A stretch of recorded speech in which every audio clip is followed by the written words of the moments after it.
समझदार बहू की कहानी। शाम को गर्मी थोड़ी थमी तो मैं पड़ोस में जाकर निशा के पास बैठ गई। उनकी सासू माँ कई दिनों से बीमार हैं। सोचा खबर भी ले आऊं और बैठ भी जाऊं। मेरे बैठे बैठे उसकी तीनों देवरानी भी आ गई। अम्मा जी कैसी है, शिष्टाचार बस पूछकर इत्मीनान से चाय पानी पीने लगी। फिर एक एक करके अम्मी जी की बात होने लगी। फिर शिकायतें। जब मैं आई तो अम्मी ने ऐसा कहा वैसा कहा, ये किया वो किया। आधे घंटे बाद सब यह कहकर चली गई कि उन्हें शाम का खाना बनाना है, बच्चे इंतजार कर रहे हैं। कोई भी अम्मा जी के कमरे तक नहीं गया। उनके जाने के बाद मैं निशा से पूछ बैठी, निशा अम्मी जी 1 साल से बीमार है और तेरे ही पास है। तेरे मन में नहीं आता कि कोई और भी रखे इसका काम करे?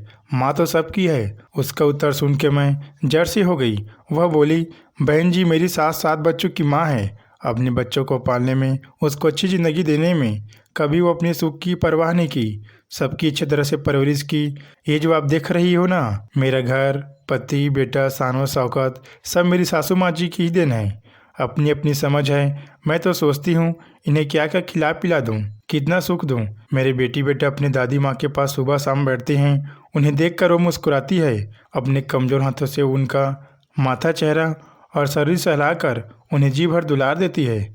जब मैं इनको नहलाती हूँ, खिलाती हूँ, पिलाती हूँ और इनकी सेवा करती हूँ तो जो संतुष्टि के भाव मेरे पति के चेहरे पर आते हैं, उन्हें देखकर मैं धन्य हो जाती हूँ।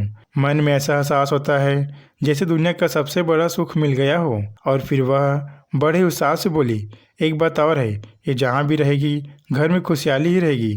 ये तो मेरे तीसरा बच्चा बन चुकी है। और यह कहकर वो सुबह सुबह कर रो पड़ी।